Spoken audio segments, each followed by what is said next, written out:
I think we should make a start.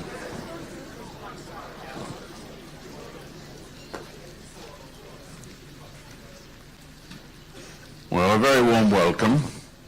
It's good to see such an excellent turnout. Over 150, that's great. And another important number, of course, is 35, our 35th anniversary. It's nice to note that there are a number of people present who were actually instrumental in forming the Guild, and I'm very pleased to see them here as well. That was at a meeting in 1978 in Leicester, and I'm sure they remember it well. I do. Well, our decision at that time has been more than justified, and I would like to express our sincere thanks for the present team for arranging this weekend, especially Cliff.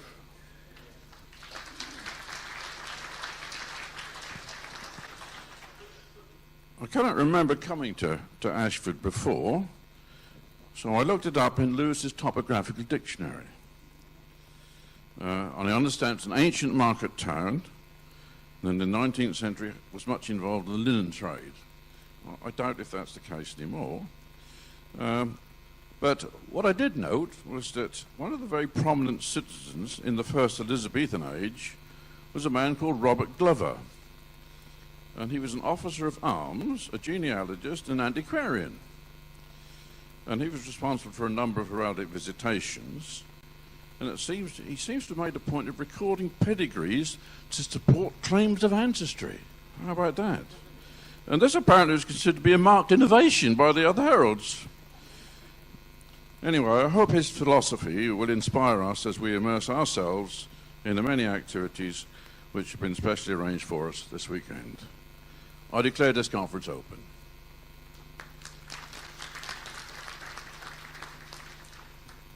Well, we proceed with the AGM now, and the first item we need to deal with is apologies for absence.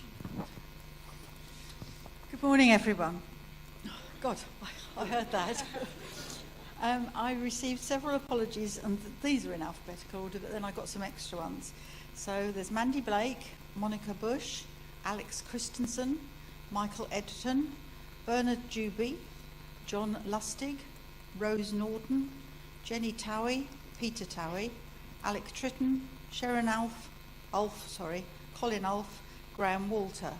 And then there's Wendy Archer, who's rather poorly at the moment, Sheila Rowlands, Chris Bourne, Janet Few, and Denise Lurie, and Lily Catterick. Is there any other ones that you want me to add to that? Fantastic. One final thing is on the front tables are some lists of who attended. I've asked somebody on the front tables to pass them backwards. Could you all make sure that you do sign one of them, please, before the end of the morning, and then I'll pick them up at the end. Thank you. Right, we now need to consider the minutes of our previous meeting. I understand there may be some queries on this.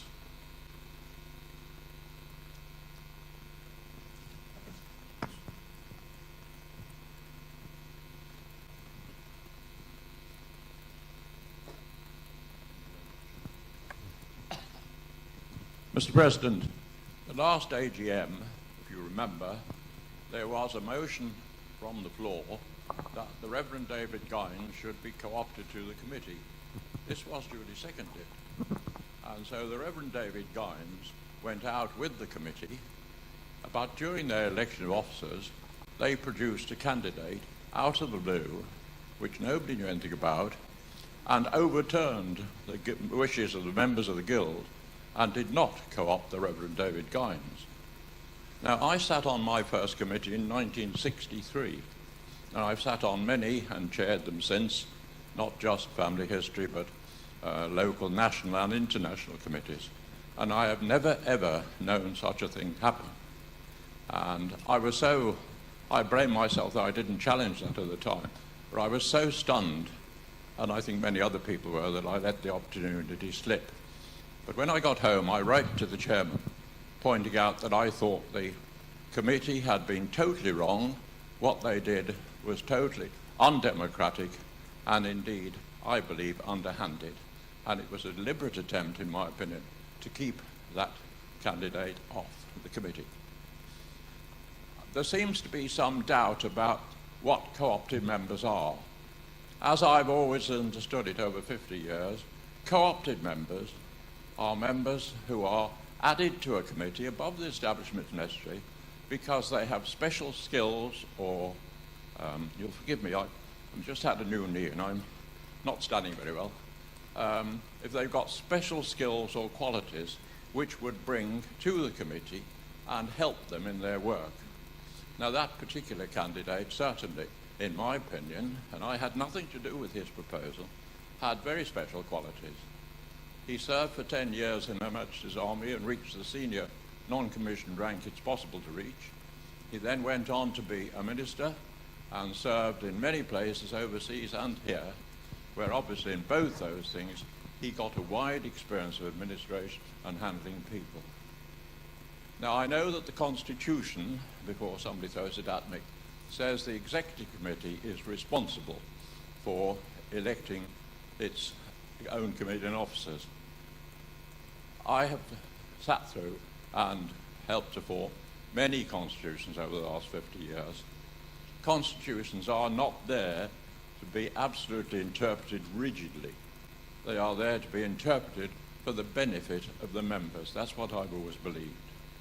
And so I believe what they did was quite wrong to overturn a resolution that came from the floor. And as far as I'm concerned, that resolution still stands. That resolution, sorry. And that still, it hasn't been nullified by the members. There is still on the table a resolution that the Reverend David Guines should be co-opted to the committee.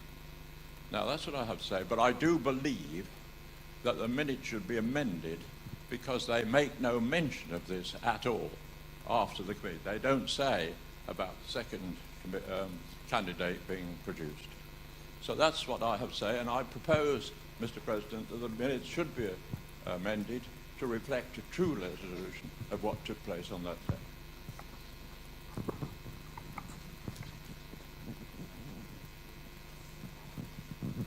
Thank you very much, Ian.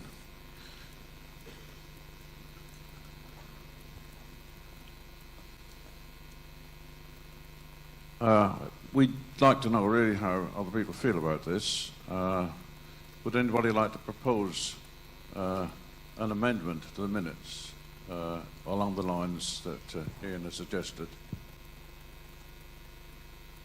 Yeah.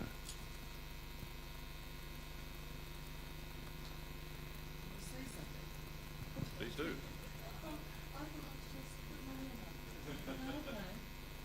I agree. Okay. I'm registered Cowlard. Sorry, don't like talking into a microphone. I just agree with Colonel Swinnerton that it was. I think quite a few of us felt it was quite underhand, and it was proposed across the floor that Reverend Guines was co-opted, and then it was all hidden out of the way. So I think it, and it should be in the minutes. The minutes should show. The minutes should show. What Could I just said. respond to that? That we have actually recorded them in the committee meeting minutes at lunchtime, which is when that decision was made. Right. Which But it didn't happen at the AGM, so it can't be recorded at the Right. AGM. But the proposal was And the proposal has been put in here okay. that the committee consider co-opting David Gines onto the committee, proposed and seconded. Right. That has been recorded in the minutes. No, that's the AGM that you have in front of you, Ian. It quite clearly says under item 5, that the committee consider co-opting David Gines onto the committee, proposed and seconded, and we did consider it. I beg your pardon?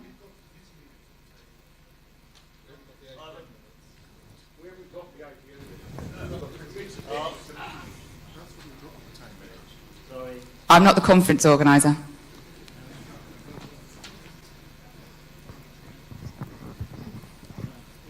Yes, certainly. Yeah. As a conference organiser, I must apologise. It seems I've boo-booed yet again. It was a last-minute thing, and I printed them off before I dashed down here. I quickly went on to the Guild website to print it off, and I printed off the wrong document. But the item 5, that I think is the one that Ian has in front of him now, quite clearly says what happened at the annual general meeting. We can't record in an AGM minutes what happened in a committee meeting. That would be inappropriate. There's a gentleman down there.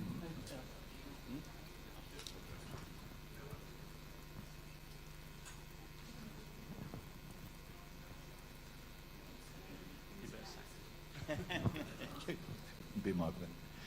David Gines, Gines pronounced that way for 427 years. I would just like to challenge the wording of the minutes. It says, would be considered by the committee. The wording at the AGM, which I've checked with the proposer, was that the committee should co-opt, not that they should consider co-opting. Just a small technical point.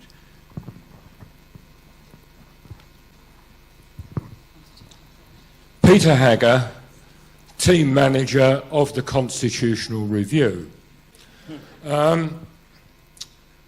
I have to take issue with the point that the Constitution is there for guidance.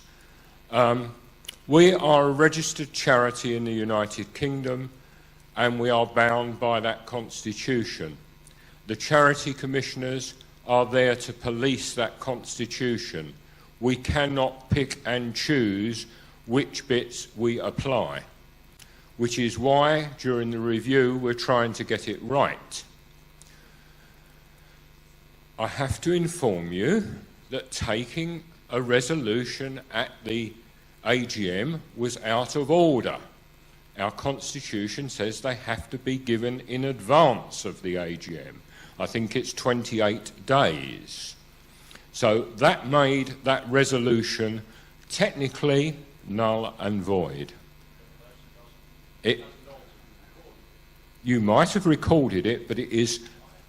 No, okay. It may well have been recorded, but it is actually null and void as a resolution. That is the technical situation. Okay? The Constitution is quite clear that the present system allows the committee to do the co-options to the committee, and in practice our committee has only co-opted up to the maximum number of members and not gone over the top.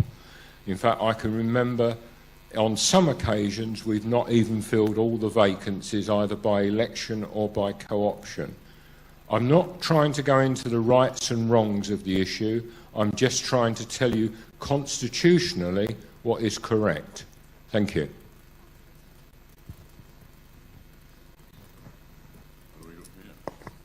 It's up to you. That makes a slight, changes the complexion slightly, I believe. I'd just like to ask Ian if he'd like to suggest some wording that we could put in which would be acceptable. Well, I simply jotted down here that the minutes do say that the motion to co-opt the Reverend David Gines be co-opted, but not what followed in that the... Sorry, I'll start again, shall I? The minutes do say that the motion to co-opt the Reverend David Gines be co-opted, but not what is recorded, but not what followed, that the resolution was overturned by the committee. And No. I think that was totally wrong. It was not overturned by the committee. The resolution was null and void. The resolution could not be carried forward. That was not announced at the meeting. And I so did try. Why did you take in the Reverend David Gines to the committee meeting? Because you've since looked up the Constitution and used this as an excuse. That's incorrect. Well, then in that case, you had no right if it was against the Constitution. I did try and make it clear last year that it was against the Constitution. Those people who were present, I'm sure, will remember that. But it doesn't say in here that in the minutes that it was... So should we say it's unconstitutional in those minutes? Would that correct it appropriately? As I said earlier, constitutions, in my long experience, and I think probably longer before some of these people in this room were born, is that constitutions should be interpreted to the best results for the members and not always adhered to absolutely rigidly. And I leave it at that. I've made my point.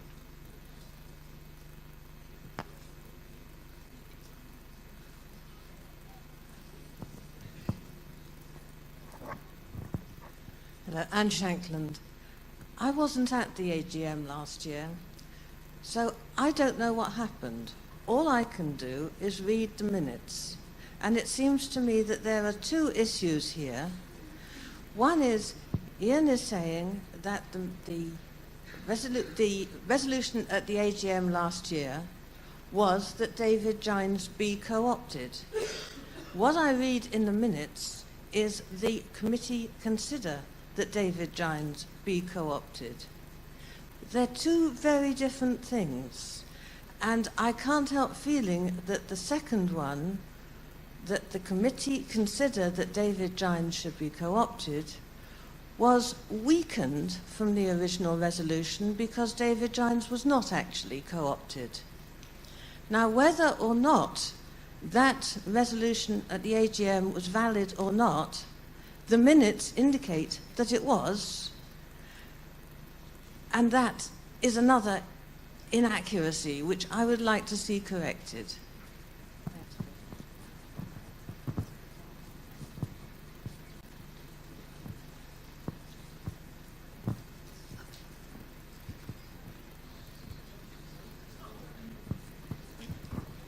Has anybody any further sort of comments they'd like to make at this stage?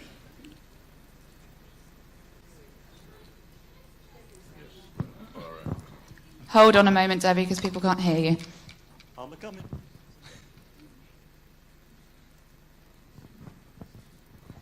Could I propose that the AGM minutes include a cross-reference to the committee minutes so that people can follow through the due process?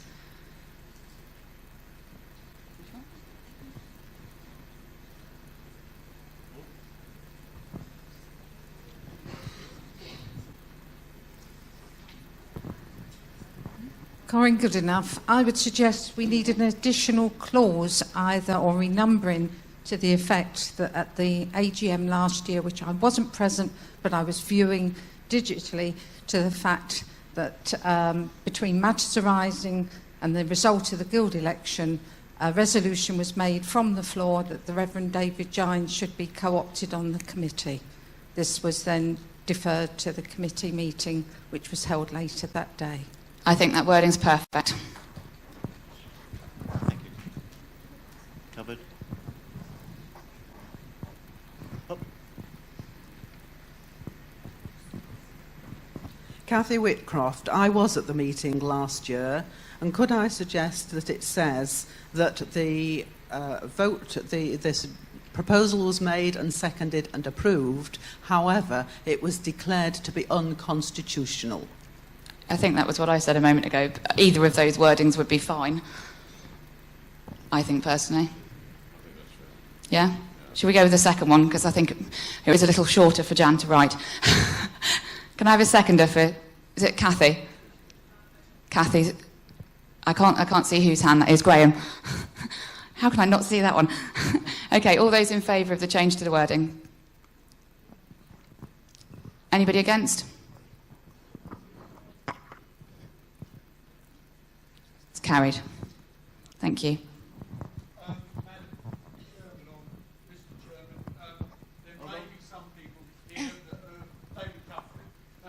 There may be some people here who are abstaining. May I ask you to ask for them? Because I'm one of them. We don't keep a tally of that. It's whether it's carried or not. We're not keeping who voted for, who voted against. That's a very unusual constitutional item. Perhaps I could refer it to Peter Haggard. The Constitution is silent. Yeah. I'm quite happy to take that. Would you like to raise your hands if you're abstaining from the vote? Still carried.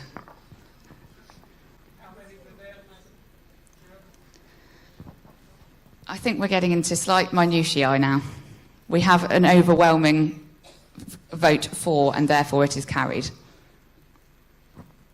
I think we must move on. I'd like to. This is a matter arising, I suppose. Are there any other matters arising from the minutes? Fine.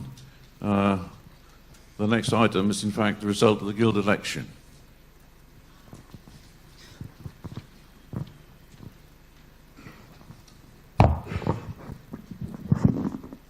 Usually this bit is quite short, but obviously this year is a little longer. So we were delighted this year to receive more than 15 nominations for the Guild Committee. In fact, we actually had 20 willing volunteers to serve for the forthcoming year.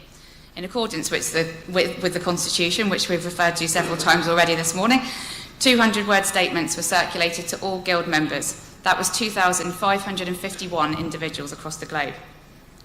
And members were invited to vote either online or by post for up to 15 candidates of their choice.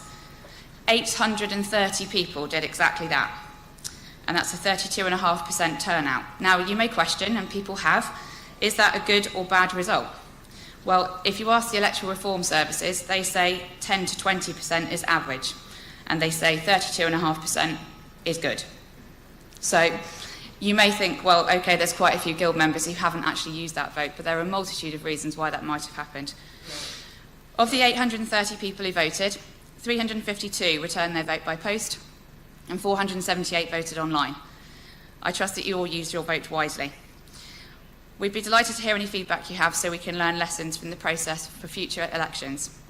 The 15 elected members are Peter Elfounder, Rodney Brackstone, John Caldwell, Gerald Cook, Jan Cooper, Peter Copsey, Bob Cumberbatch, Corin Goodenough, Kirsty Gray, Cliff Kemble, Paul Millington, Ken Mycock, Teresa Pask, Anne Shankland and Colin Spencer. I'd like to personally take this opportunity to thank all those volunteers who put their names forward to be on the committee. It's the first time we've had an election in 7 years, and to my knowledge, only the second in the Guild's history, though I'm sure Derek will correct me, or Ian will correct me if I'm wrong on that matter. Does anyone have any questions they want to ask about the election at all?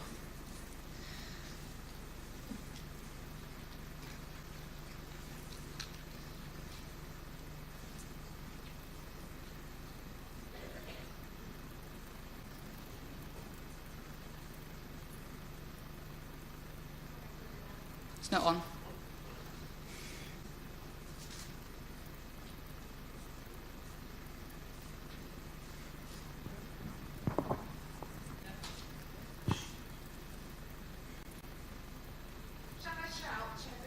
Can everyone hear me? Right.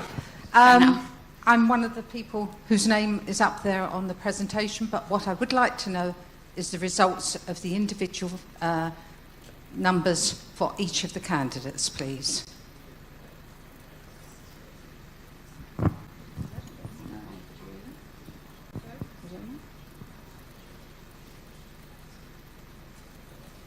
I don't have them up my sleeve. They've never been made available before. Is there any reason why they're not made available? Because I know, as somebody who's been elected onto the committee, I have no idea what the numbers are. They weren't made available last time. Yeah, but I'm asking the question why. Yeah. It's never been done like that in the past, but I'm quite happy to change it if people want to, but I don't have them up my sleeve right now.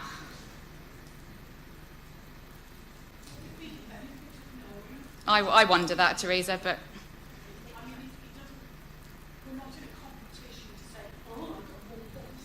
No, exactly.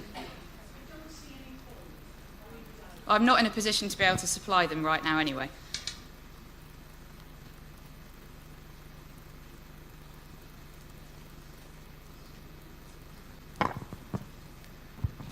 Any other questions? Roy? Roy has a question. Oh, sorry. Roy. Well, sorry. There, right at the front. Oh, sorry, Roy. I'm looking well back. Thanks. Not so much a question, Madam Chairman, as a comment. Sorry, I'm Roy Stockdale, for those who don't know me. I've been on the SOG now for something like 10 years. I'm in my third or fourth term. I've often thought in the past that maybe the Guild, like we have a system there that you serve for 3 years and then you can be re-elected for a second. Talk to Peter. That's well, part of the indeed. But I was Constitution. because this is something of the Constitution that you might like to consider. They are considering it. If you Yeah. went to the Constitutional Review, if you went to the talk last night, you would have heard all about it.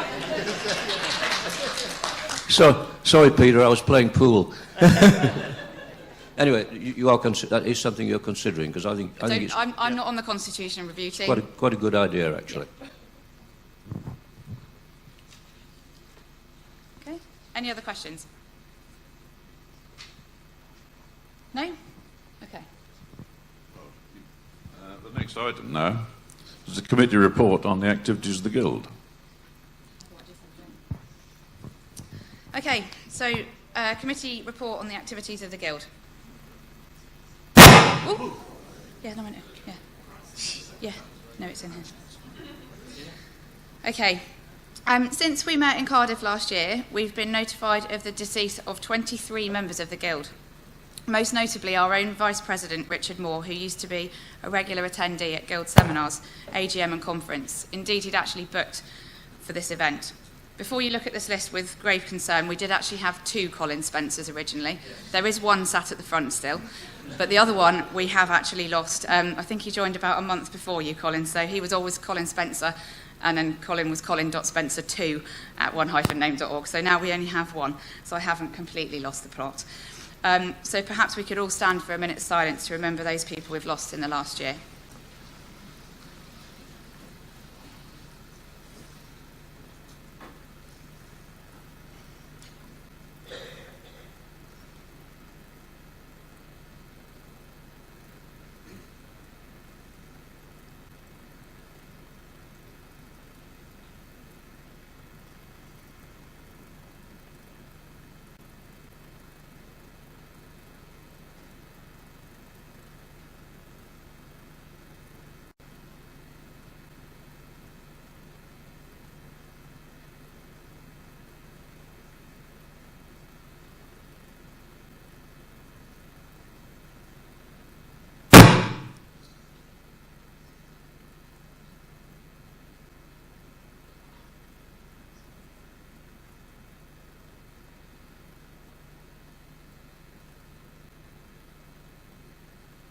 Thank you.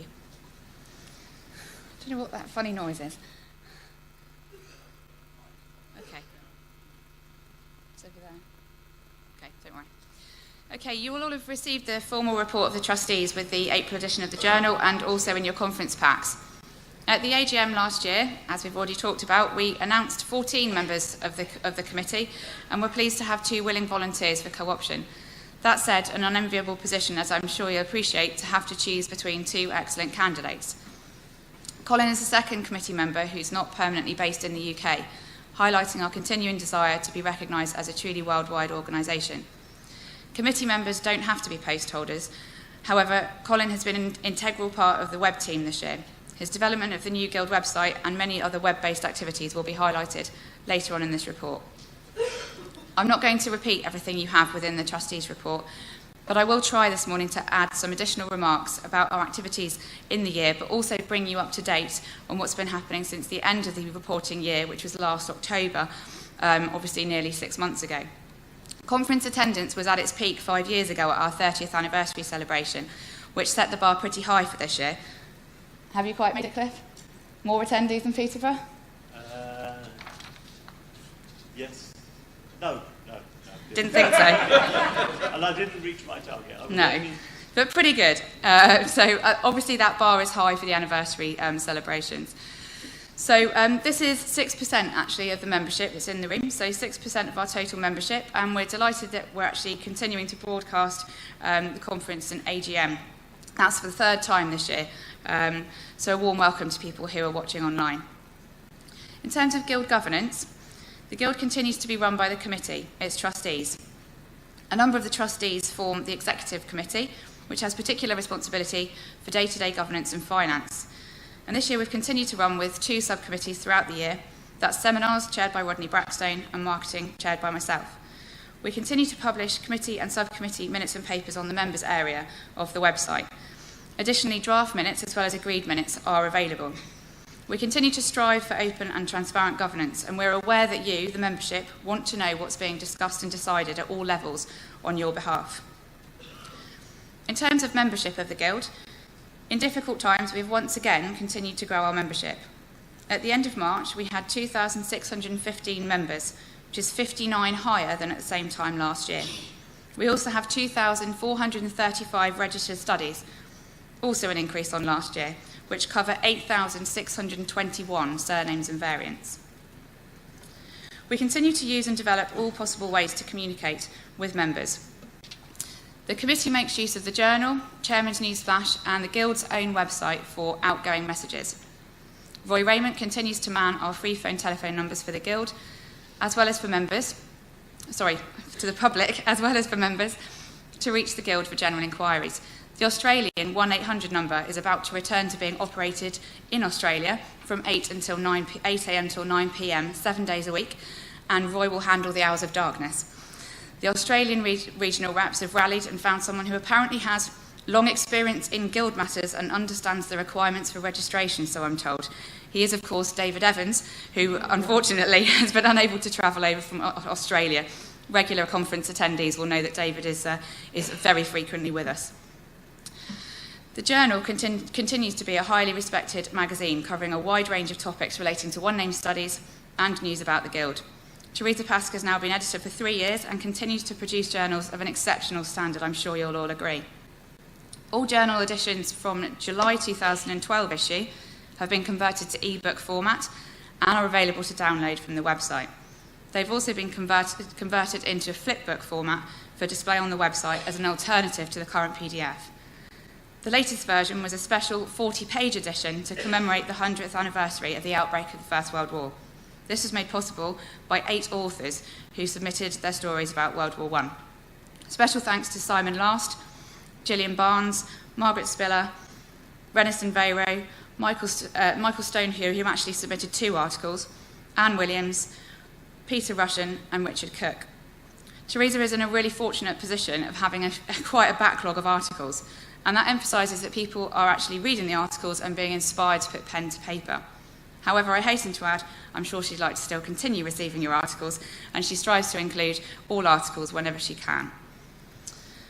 The Guild Forum is the main electronic medium for exchange of information between members. I'm sure if you've been on there, you've seen the inspired conversations about Find My Past of late. About a third of Guild members actually subscribe to the forum. Information and news is circulated, and the combined worldwide expertise of the forum members often enables problems to be solved. All posts are publicly archived at RootsWeb, and so are available to be browsed by non-Guild members, therefore, hopefully, promoting the Guild. Maybe that's why some of the Find My Past conversations have been stopped. Social networking. We continue to maintain a strong presence on all the social networking and websites. We have 3,000 followers nearly on Twitter, which is a 50% increase in the last year.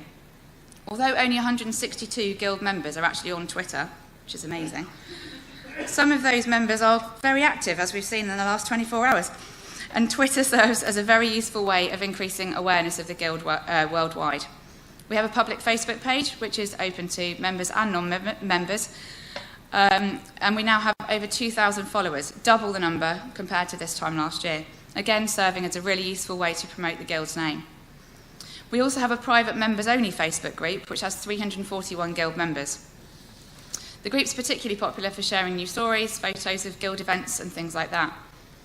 Google Plus serves primarily as a platform for the popular monthly hangouts, live video chats and such like, which are also recorded on the Guild's YouTube channel.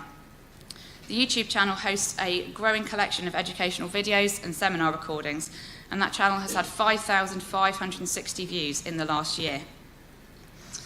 In terms of education, it's been another busy year for Bob. I think he's travelled quite a lot this year as well. Last year's AGM and conference was broadcast live, and unfortunately the results were really bad. because the internet connection was not particularly brilliant in Cardiff. The video and sound quality was so poor that for so many reasons that Bob actually compiled a book of lessons learned, and in September last year delivered some recommendations to committee for ways that we can improve, and I'm sure you can see some of them here today. He completely revised the way we're using this technology to vastly improve the experience of bringing the Guild into people's homes. Trialled a new recording configuration at both Amersham and Telford seminars, and both the quality and the resilience of the recordings have improved markedly. This has culminated in the Guild investing in the equipment needed to further improve those future recordings, such as for this AGM and conference. This type of equipment has helped to open up attendance at committee meetings to remote participants. Guild members too have turned this technology to their own advantages in other special interest groups of their own. This truly makes the world a small place and helps folks to feel connected with like-minded individuals all around the globe. Bob and Karen Bailey, the Guild webmaster, conducted the Guild Membership Satisfaction Survey in 2013, analysing and compiling the results and presenting them to committee and to you, the membership, in the journal. The committee, subcommittees and post holders have been encouraged to use those results to improve the services that we provide for you. Thank you to all of you who took the time to complete the survey. Guild speakers again delivered 26% of the educational talks at Who Do You Think You Are Live this year, and the same core team helped out with the Ask the Expert clinics as well. Later this year, the Who Do You Think You Are Live show will arrive in Glasgow, and the Guild will be there to help make this event as successful and enjoyable as the one in London. If you need a speaker for one of your meetings, please do Google One Name Studies speakers, and you'll find a list of speakers, their specialist subjects, and their contact details. And so we move on to the website. At the September 2013 committee meeting, a decision was taken to reform the IT subcommittee. The first major project is to redevelop the current website and to migrate it to what we call a content management system, CMS system, so that authorised post holders and members can update pages without the web maintenance team. The available CMS systems have been reviewed, and a list of possible choices were narrowed to the top 3 packages in terms of installed user base: Drupal, Joomla and WordPress. I'm sure some of those words to you, like me, mean absolutely nothing. WordPress, fine. Other two, it's a bit like Russian. A survey was conducted of the members to see who could actually assist with migrating the system across to one of those 3 CMS systems. Following really careful consideration, the decision was made to go with the one that I understood. Nothing to do with that fact, though. So we have chosen to use WordPress as the platform for the website development.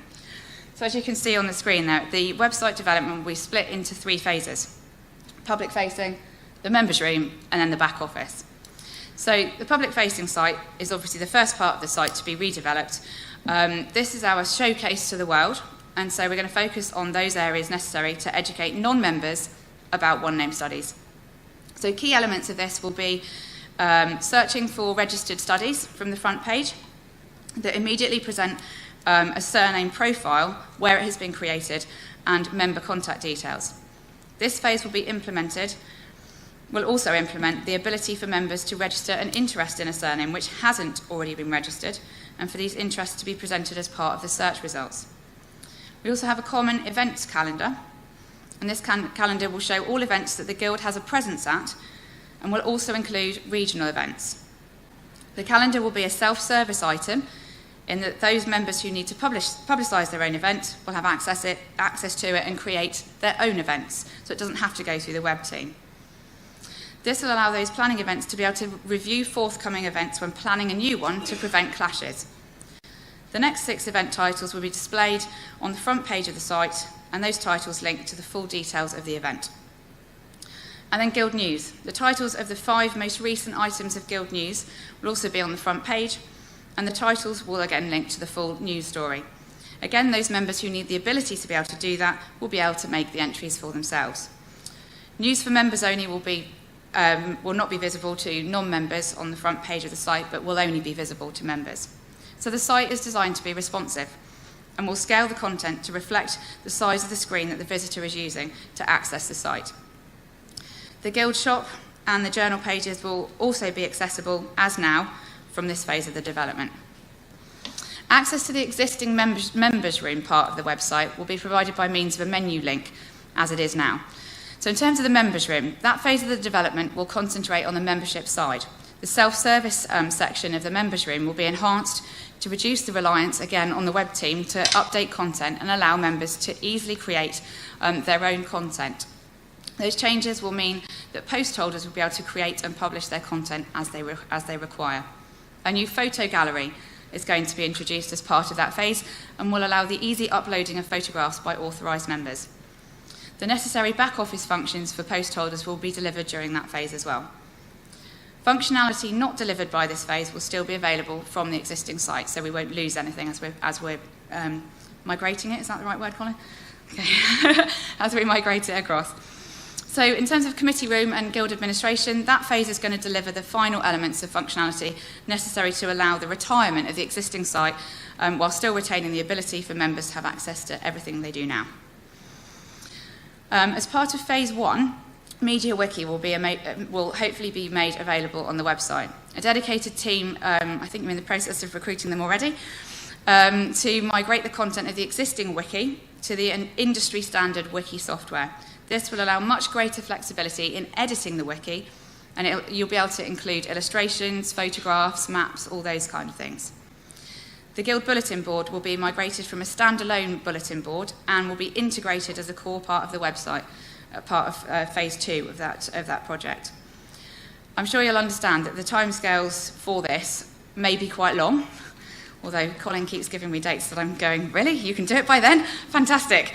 But obviously it's going to take some time to deliver, so you won't lose functionality as we go through, we hope, but it's obviously a big project to put all this across into the new website. To even get this far, there's been an enormous amount of work in terms of the effort and management from both Colin and Ken Mycock, who we must thank for their dedication to that project. In terms of other subcommittees, I mentioned earlier on we have 2 subcommittees that have run throughout the year. The first is Seminars Subcommittee, as we often shorten, affectionately known to SEMSUB. SEMSUB have gone from strength to strength this year, with 3 new members joining the team to help with the various tasks. The subcommittee have organised 4 successful events at Warwick, Amersham, Kew and Telford, with topics from trade union and colonial records to a focus on the next generation of one-namers at Telford. Both the Amersham and Telford seminars were videoed and broadcast on the internet, an excellent development, removing barriers to ensure that all members can enjoy our seminars. This is a trend which we obviously hope will continue. However, we do need members to come forward if they have an interest or skill in this area, as at present it's falling to 1 person. So if you do have any kind of skills or any interest in that area, I'm sure Bob would be delighted to not have to travel quite so far. Getting the thumbs up. People on the camera can't see that. So, marketing. Marketing is always focused in 2 areas. One side of it is membership recruitment, and one side is to educate the public. Who Do You Think You Are Live 2014 was held obviously just a couple of months ago. 25 volunteers gave up their time and supported the event to educate the public about the Guild. Throughout 2013, we've attended nearly 30 fairs, and 21 events are already planned for the forthcoming year. But we don't have a willing stand manager for next year. So it's very, very difficult to continue that work without someone to manage that. So if there's anybody in the room or anybody you know who would be a willing volunteer to take that role on, I'm sure Stuart can guide you in what an easy job it is to do. I'm trying to sell it. But I think the processes have certainly been put in place very, very well over the last 2 incumbents we've had in the job. So the processes are there. So I'm hoping it isn't as hard as I think when Corin first started and had to set up all the processes. So if we're thinking about stands then, stand volunteers now have an iPad and Android tablet feature that you can actually have an offline membership list. That's thanks to the work of Colin Spencer. So we can actually do that without the need for Wi-Fi at different venues. So that's an excellent addition to the toolkit at fairs and events. Where given, we analyse the reasons provided by new members for why they joined us or how they found out about us, and fairs and word of mouth still feature really highly on those lists. It's encouraging that you all promote the organisation in this way, and also to note that when people write articles or publish things about their surname studies or do online blogs, websites and things like that, people often reference their guild membership. We've approved a higher budget for marketing and attendance at non-UK events, particularly in the US for the forthcoming year. And detailed plans are in place with a vision to not only attend Roots Tech FGS conference in 2015, but create a real buzz in the US about the Guild in the year running up to the event. So if we look at Guild benefits, we have still, after 10 years, the marriage challenge. Who knew that that was going to be such an amazing thing, Peter, that you came up with all those years ago? Still coordinated, unsurprisingly, by Peter Copsey, it continues to be an enormous success and encourages members to undertake searches in deposited marriage registers for particular registration districts. 27 challenges were undertaken during the last year or are currently in progress, and it's estimated that about 13,000 marriages have been found by members in the last year, bringing the total to 134,000 marriages. If you times that by £9.25, that's a heck of a saving. Of course, the benefit is particularly great for those who have difficulty getting to a record office in an area where their name is common, and equally for those members who are overseas to where some of their surname bearers have actually got married. There have been a number of repeat challenges, which, bearing in mind that many of the original challenges were done over 5 years ago, has been a significant benefit. Members who are thinking of carrying out a challenge, I'm sure Peter would be delighted to talk to you. DNA. Each year, more Guild members are adding DNA testing to their one-name study. In 1997, one person in the Guild was pursuing DNA testing.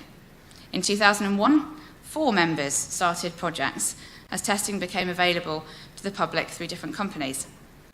In 2013, the rate of DNA project starts increased significantly compared to the previous year, with 49 members starting a DNA project this year. 7 members joining with a DNA project already when they joined the Guild, and 2 members who took on a co-administrator role in an existing DNA project. So a total of 57 members in 2013 getting involved with DNA, as compared to 39 last year, the previous year.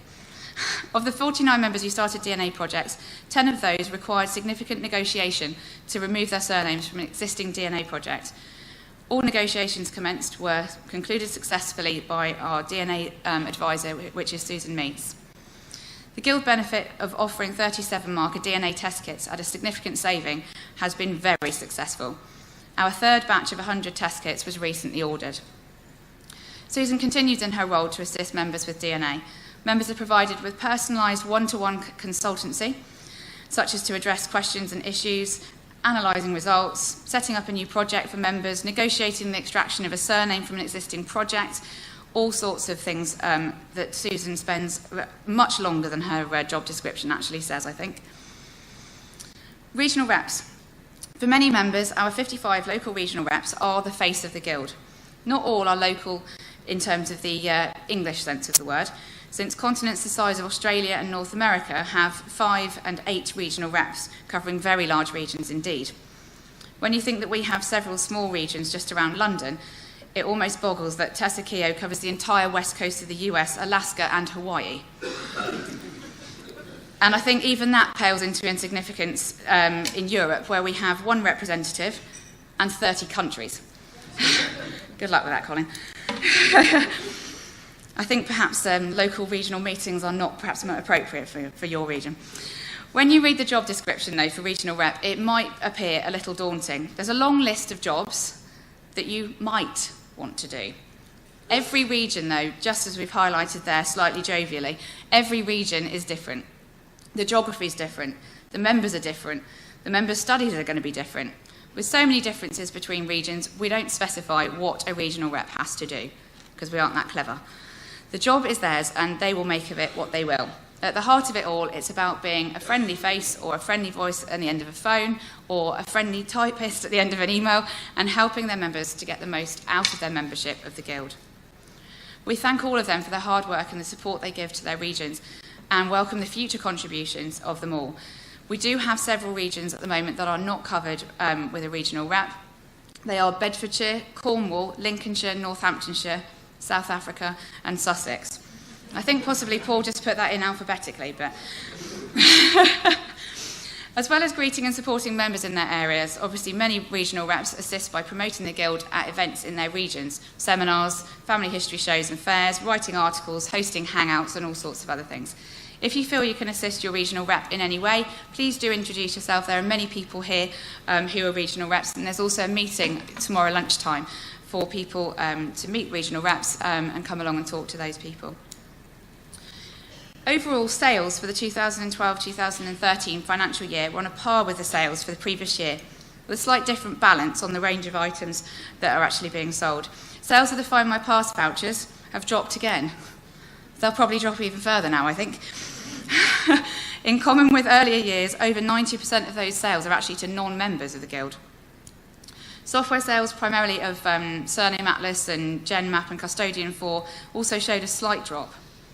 Since the closure of the bookshop, there's only one name interest, members' titles and titles from the Family History Press have been offered, and that's mainly at conference, and so the sales are accounted at conference in a different way. But I know that Caroline, where are you?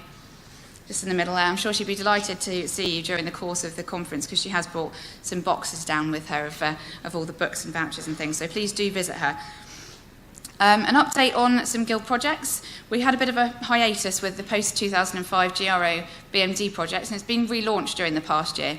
And we're now gathering data for members once again. More volunteers are needed to collect data, especially members who can visit the centres where copying of fiche is possible.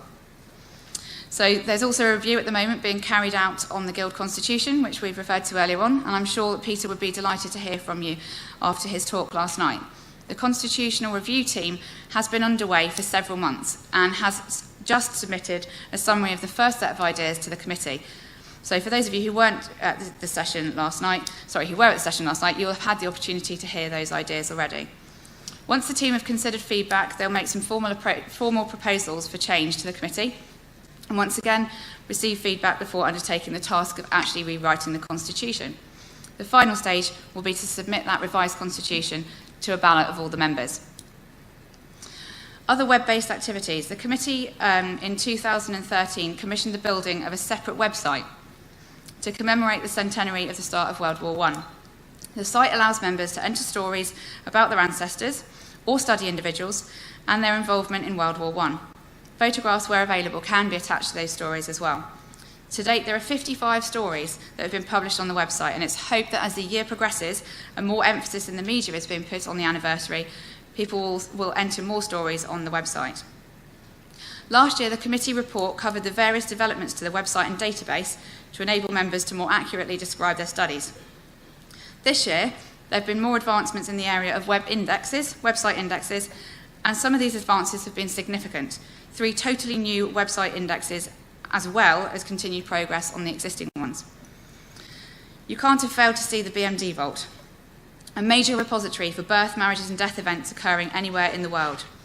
The Vault went live on the 1st of January 2014, with its aim being to provide, for free, the information which would appear on an official birth, marriage or death certificate transcribed from original certificates, copy certificates and other raw file associated data which has been submitted to the project. A team currently of 30 volunteers are helping to transcribe the data being submitted. Within 3 months of going live, the project now has over 500,000 names and is growing fast. We also have an inscriptions index, which is an index to names appearing on a variety of inscriptions on wood, stone, metal and other materials, linked to photographs of the inscriptions. Inscriptions include sports club trophy lists, parish incumbents, park bench dedications, and almost certainly those won't be actually catalogued anywhere else. The Worldwide Marriages Index, an international version of the Guild Marriage Index, allowing members to search for the names of spouses marrying into a registered name. This was introduced only last October, but boasts nearly 40,000 marriages already. The Guild Marriage Index has had 2 updates during the last year, and now stands at edition 21 with nearly 1 million entries. The Probate Index and the Scottish Index also continue to collect new entries with regular and frequent online updates. The Probate Index currently stands at 83,000 entries, with a continuing huge support from Ros Dunning. In addition, the web indexes have been brought together to a single web page and a general search provided to allow members to identify where a name occurs in each index, as well as in the library catalogue, the journal index, and in members' archives. The late David Mellor, Registrar of the Guild from 2007 to 2010, held the role of Academic Coordinator, and he and Cliff Kemble laid the foundations for the new Academic Coordinator, Andrew Millard, who was appointed in 2010. The Guild's academic activities have continued and expanded this year. Our cooperation with the Family Names of the UK project at the University of the West of England has continued. All Guild members who submitted information should have received the draft dictionary entries in return. The Family Names of the UK project is now drawing to a close, but we've been informed that they are applying for funding for a second phase to research an additional 15,000 surnames. They've also come to an agreement with Oxford University Press to publish the results in book form, and as a result, and as an online database, with a target publication date of September 2016. I'm sure Paul Cullen, who you can't have failed to see his picture in the in the handbook, I'm sure Paul will give us more information on that later on. I'm just waiting for him to walk in the back, to be honest, with red hair everywhere. Quite noticeable. Pharos. We continue our association with Pharos Tutors. The Introduction to One Name Studies and Advanced One Name Studies course are run on our behalf by Helen Osborne. The two introduction courses have had a good number of participants and have been well received. The first course for this calendar year is currently running, and another will start in September. The advanced course did not run last year, but has been significantly revised in preparation for the next course, which will be in June, just in 2 months' time. A new venture in the last year was a collaboration with the National Institute for Genealogical Studies. They're based in Canada, but they operate worldwide through internet teaching, and we look forward to developing this collaboration further with other offers from the National Institute for Guild members. Having worked more closely this year with Legacy Family Tree, 2 new benefits have been negotiated for Guild members. 10% off an annual membership and 10% off Legacy Family Tree software. And further information and some codes that I need to give you will be sent out in the news flash after the conference. Negotiations are also underway with a photographic restoration company who are providing some free and some discounted photographic restoration. So once... Yeah, somebody just said interesting. We'll be talking about that at committee level, and obviously more information will come out to you about that. As you can see, the Guild's really lucky. We have so many volunteers doing so many different things on behalf of the Guild, and you, the members, contributing numerous hours in various capacities from committee, subcommittees, regional reps, manning stands at fairs, and much more to make things go smoothly. There are many dozens of volunteers who give freely of their time on project work. There are copious examples of how willing our members are to share and support others. And it's rewarding to see how many, with busy lives, have come forward to offer their skills. We're always looking to improve on the benefits available to the members, so if you've got any ideas about projects or initiatives, or you feel you can support in current ventures, please do let us know. This year, we have 4 people who are hanging up their committee boots. Paul Howes was the first non-permanent resident of the UK to join the committee.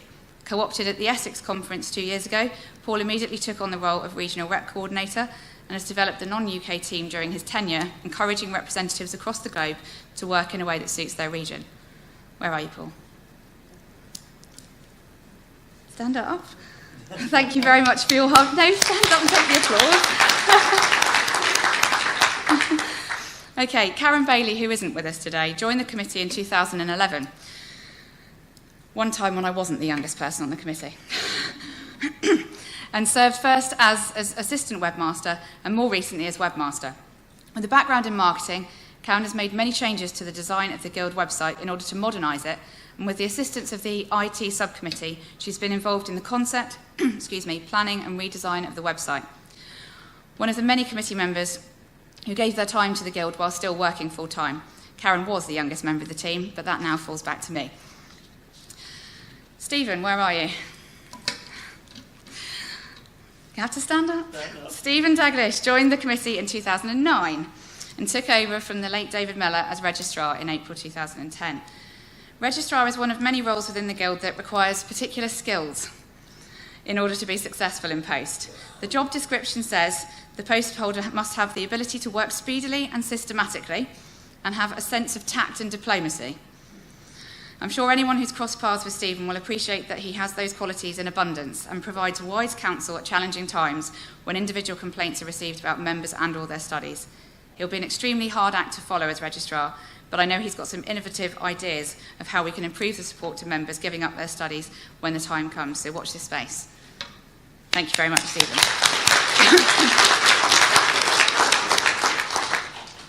And lastly, Roy Raymond. Who knows how long Roy's actually been on the committee for? 15 years. Not quite half the Guild's life, but not far from it. The longest standing committee member, I think, maybe even ever. He joined the committee in 1999 and was immediately appointed the Guild publicity manager by the then chairman, Alec Tritton. Later appointed stand manager, he attended most of the family history fairs for a number of years before being appointed as chairman of seminars subcommittee. More recently, of course, Roy is known for his work as the front office manager, and he always goes above and beyond the call of duty. Now completing 15 years service, which certainly deserves recognition, and I'd like to invite Roy to the front to receive a small token of gratitude for his long service to our organisation. I'm very pleased he's going to carry on as front office manager, hopefully. Where are you, Roy?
To do jobs, so we've actually got quite an interesting committee meeting at lunchtime today.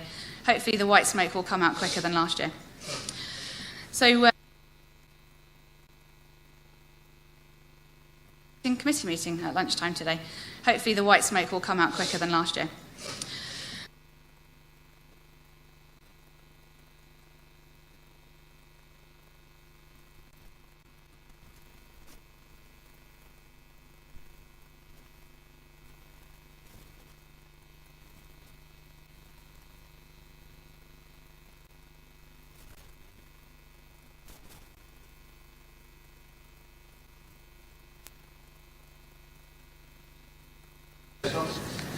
I have to say it's not working.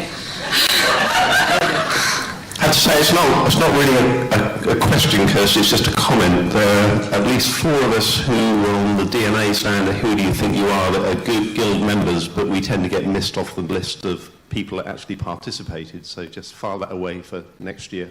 I think if I went into who actually was there on different stands, I would be counting for a very long time, Brian. Yeah, I'm just saying actually standing up and speaking. And to that extent, again, all of the lectures that went on the DNA area, or most of them for ISOG also are out on YouTube, which people can look at, and we probably ought to bring that to people's attention. I think actually Bob does include those people because he does the analysis of that. He knows who's a Guild member and who isn't. Okay. You shoot next. I'll do the ones for yours if you want. I'll hand over to Cliff to do the money bit.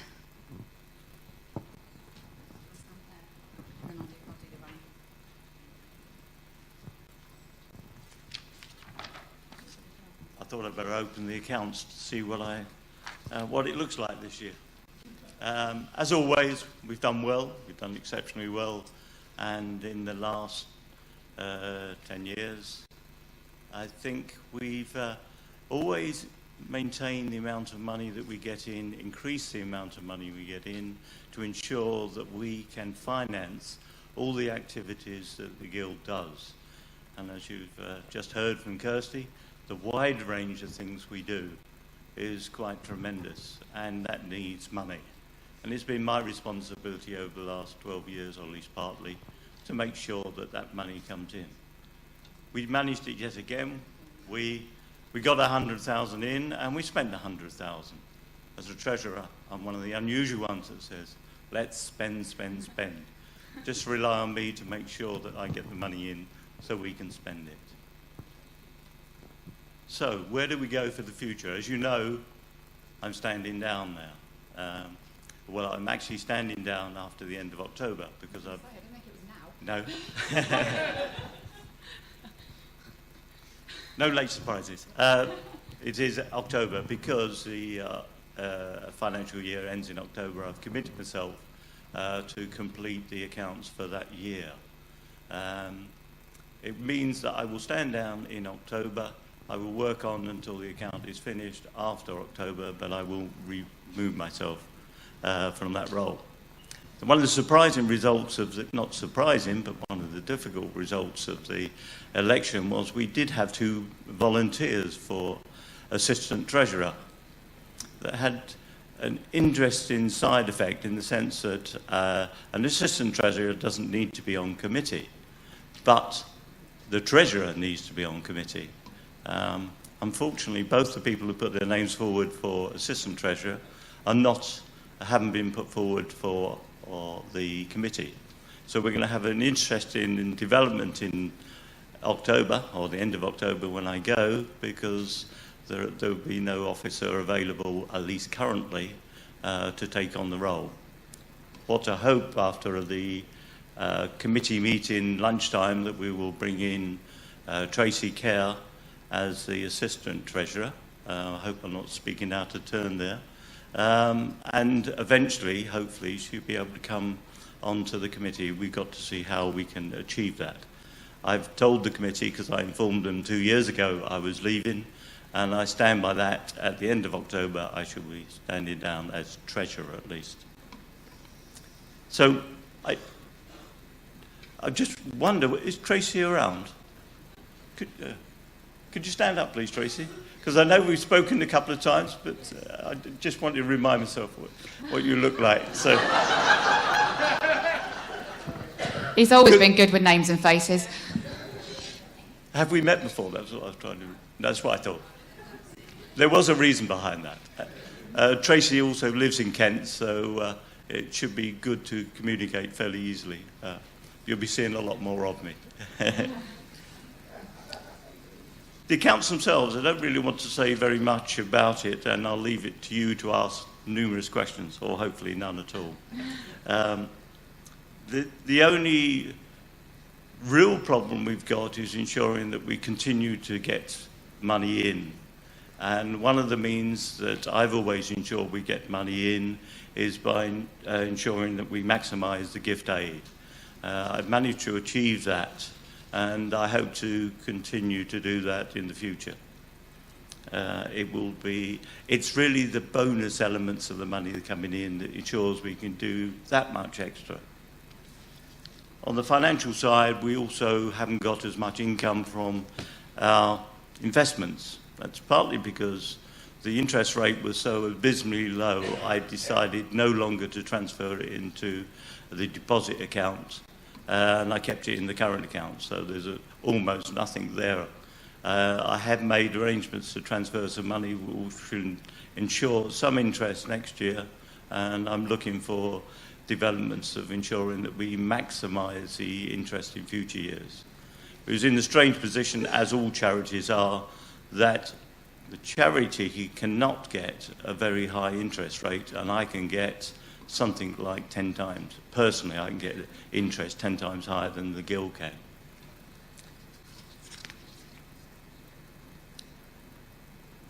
The accounts themselves have kept in the same format. They may change for the future, but what I want to do is to see some reflection back from the membership of, are you happy with what you see?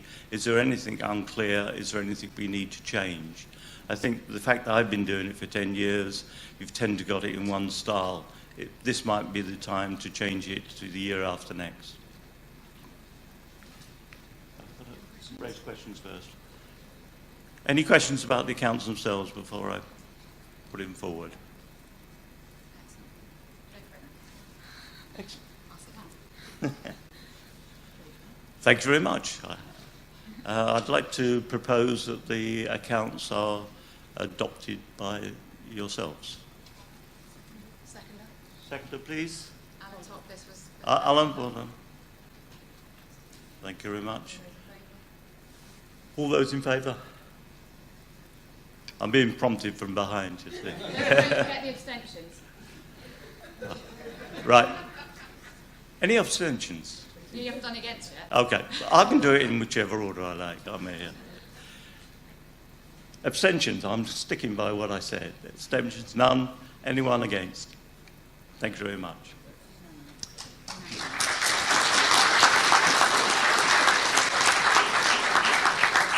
We also need to vote in the independent examiners, so I'm putting a proposal that we continue to use Richard Vaughan & Co., which is a nice convenient one. They're still in Kent. They might be moved for another year, but for this year I'd like to use them again. So the proposal is that we use Richard Vaughan & Co. as our independent examiners. Seconder, please. Peter, thank you very much. Before I get prompted, all those in favour? Thank you very much. Against. All those against? I'm being prompted. You see the strings? Yeah. Any abstentions? Thank you very much.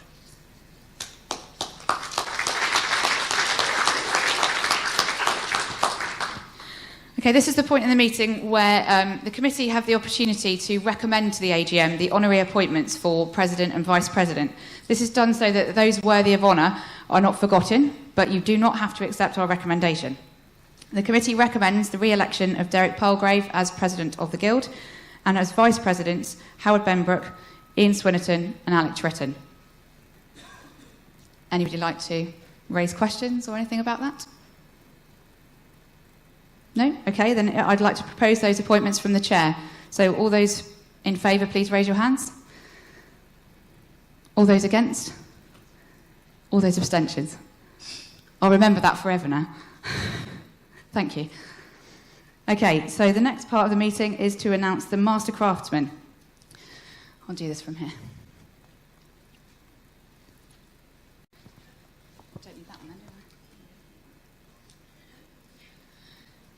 do I? The Guild Fellowship Scheme was set up in order to recognise Guild members considered especially worthy of honour, either because of their level of expertise in genealogy and one-name studies, or for their contribution to the running of the Guild, or both.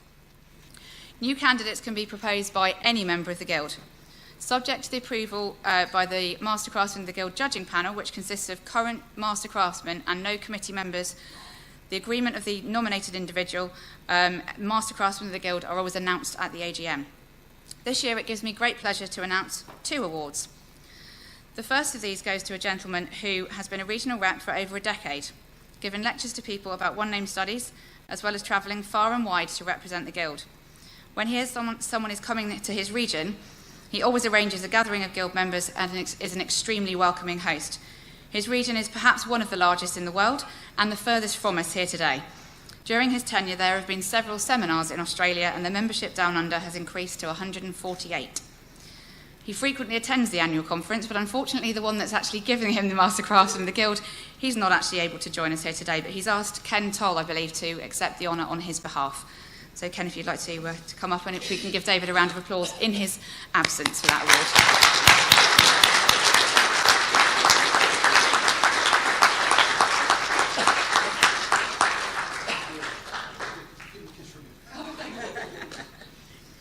I was welcomed by David myself when I went down there, and I can, although those words were written by members, I can definitely concur with all of the words in there. The second of 2 awards this year is to a long-standing committee member. One of the nominees said he's been a superb treasurer for longer than any other. Given the current state of the accounts in these hard times, he has done and continues to do an exceedingly good job. As well as being treasurer, he's been involved in the updating of the members' handbook and also the conception of the new BMD. I don't really need to introduce him, but it's Cliff Campbell.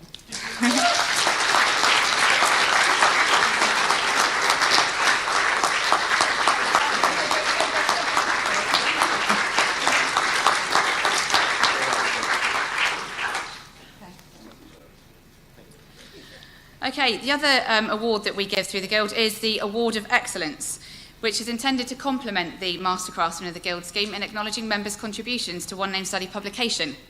Although the scheme is similar to competitions that we used to hold, there is no competitive element at all. All entries considered to meet the standard are recognised. As with the Master Craftsman scheme, recipients of the award are selected by a panel made up of existing award holders. However, unlike the scheme for the Master Craftsman, there's no limit on the number of awards that can be made for the Guild Award of Excellence. Publications in most media are eligible: books, articles, newsletters, periodicals in electronic or printed form. Websites and blogs can also be included, although owing to the ease and frequency with these media changes, this will need to be evaluated from time to time, possibly every sort of few years. The Guild Committee is pleased to announce the winners of this year's awards. I won't read them all through for you, because I'm sure they'll be... There you go. Only 2 of those award winners join us here today, but I'm sure you will want to congratulate the man behind flicking the presentation on for me, Colin and Kim, if you'd like to come to the front to collect your awards.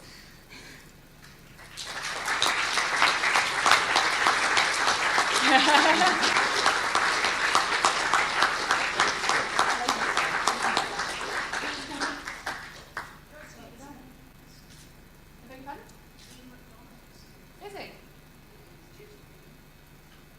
Where? Is he here? No. That's why I didn't announce it. Thanks. Here we go, right. Congratulations. Thank you.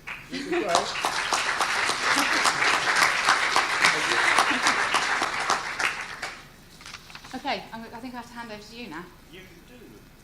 I didn't know this bit, so I'll just hand over to Cliff.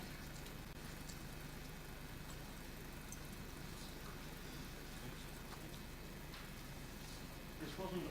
Oh, it's not on. Muted, I think.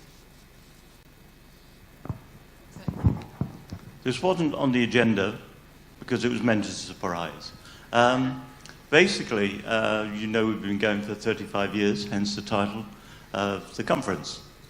And we had a surprisingly large number of founding members who are still with us. In fact, it's 41 people.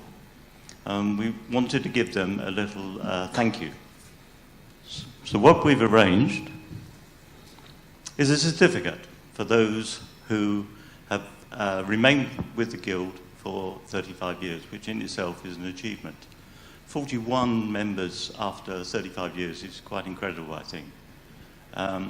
What we've got is a frame certificate for those who have attended today with a little prezi, and for the remainders who couldn't come to the conference, I'll be sending out the other certificates.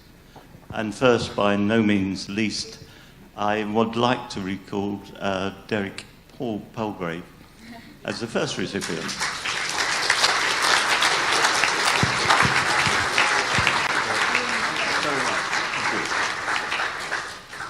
And, yep.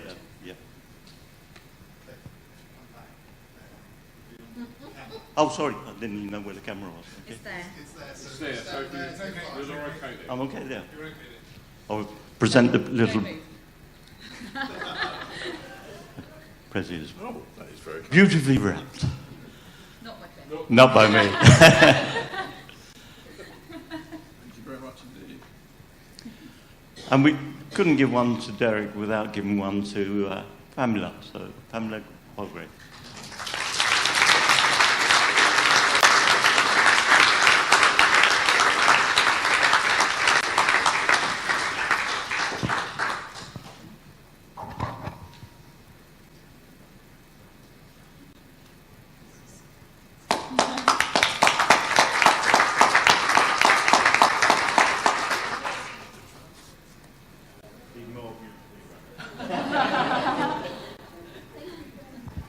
Can you stay out there? I'll get a picture of you all together, please. Oh, thank you. If you can sit in Cliff's chair. Yes. Sit next to your husband. Sorry, don't move. The next one is John Ash. John, yes.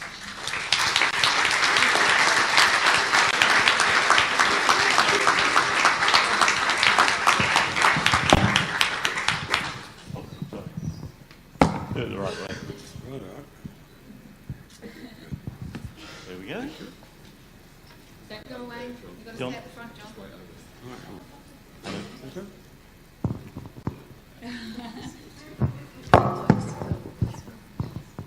It's a smaller bomb than Roy's. Ian Swinnerton.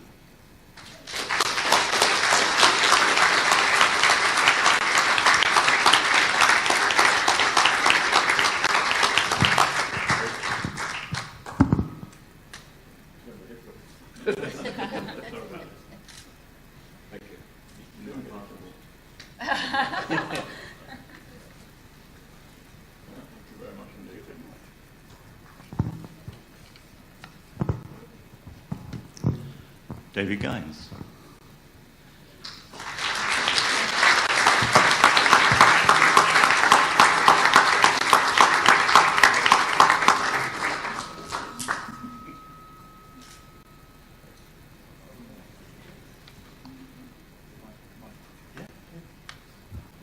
I'd like to dedicate this to my wife Anne, who was also at Leicester for the founders meeting, but as I was an impoverished student at that time, we could only afford one membership. But Anne has been with me every step of the way through these 35 years. Thank you, dear.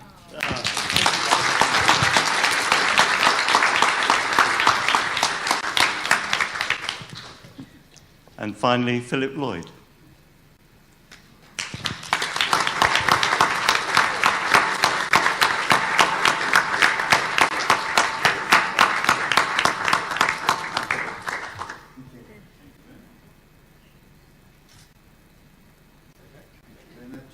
Thank you. Yeah, don't go away. We want a picture of everybody. Together. I'll get out of the way now. Yeah. You know, that's all of it. Stand.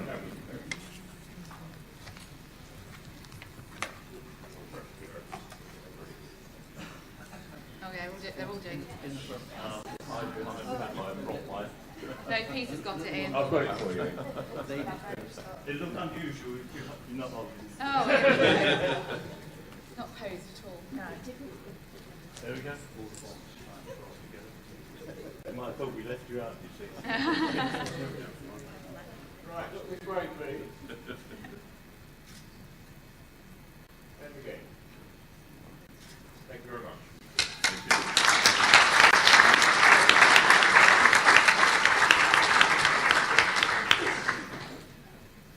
We've run out of wall space now.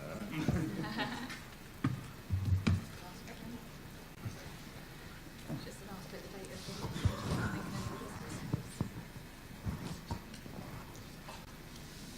Have we done? So data venue.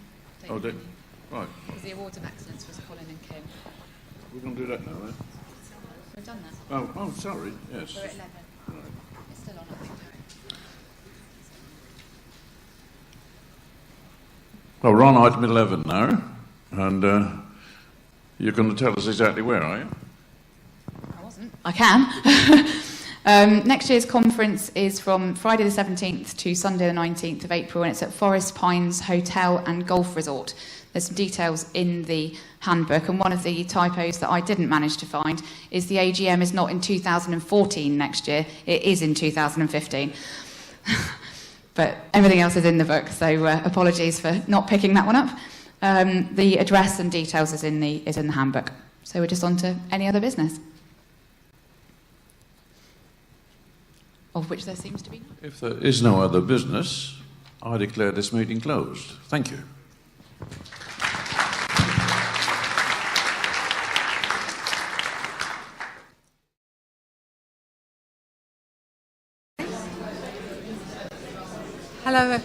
Hello everyone. I hope you can hear me. For those of you who were with us yesterday, because of time constraints, we weren't able to deliver with our usual presentation of advising all of you of our post holders and our vacancies. For those of you who weren't here yesterday, here's your opportunity to see something that you would have missed.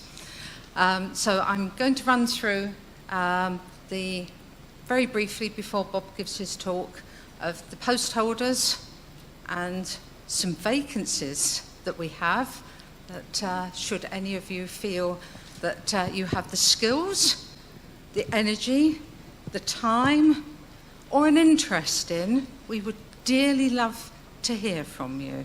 So please don't be shy. So let's see if this equipment and I work. Wrong way? All right. Okay.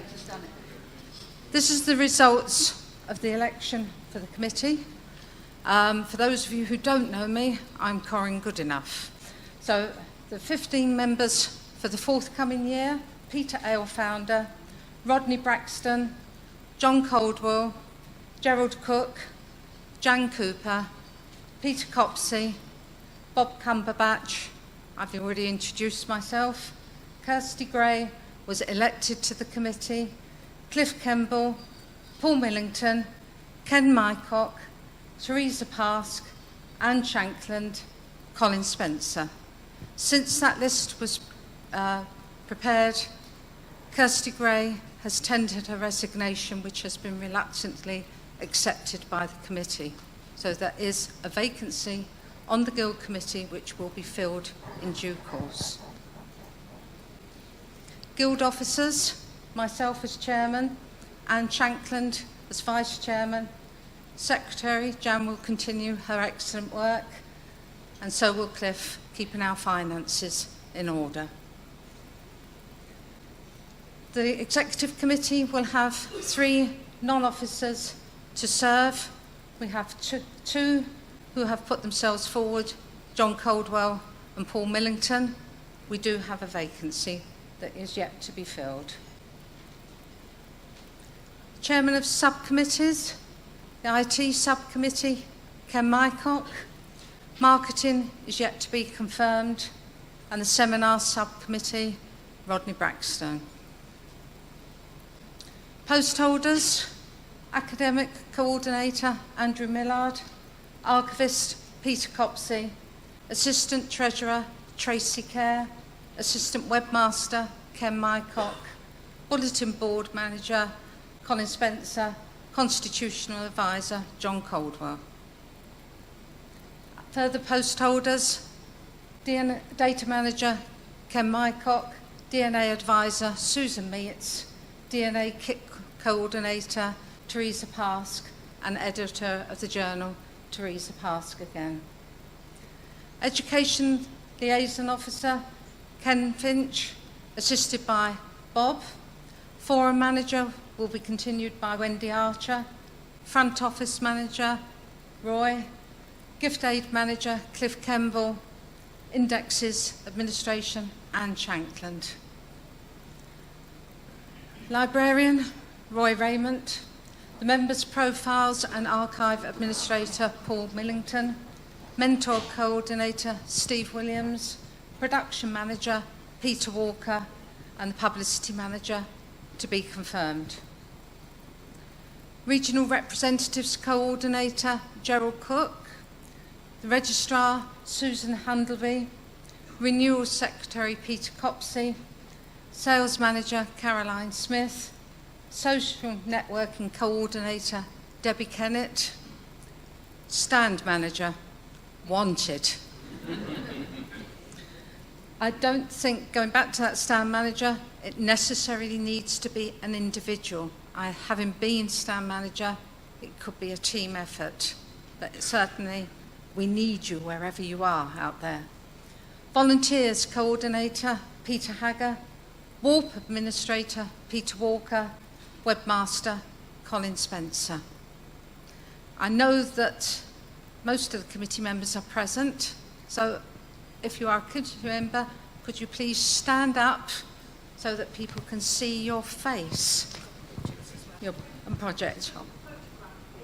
We'll come to one side and Peter do it, but if you are a committee member, Anne Shankland, Peter Copsey, Teresa Pask, Ken Mycock, Jan Cooper, Cliff Kemble.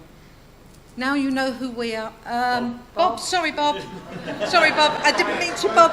Please don't. I've got one of them. we are all approachable. Please don't feel that we're not here for you. If there's anything to be said, please come and talk to us, preferably over a drink, coffee or otherwise. And that's all I've got to say, and I'm going to now hand over to Jan to carry on with the next stage of the proceedings. So thank you all very much for your votes. I and the committee look forward to serving you all in the forthcoming year. Thank you. Could I quickly say something?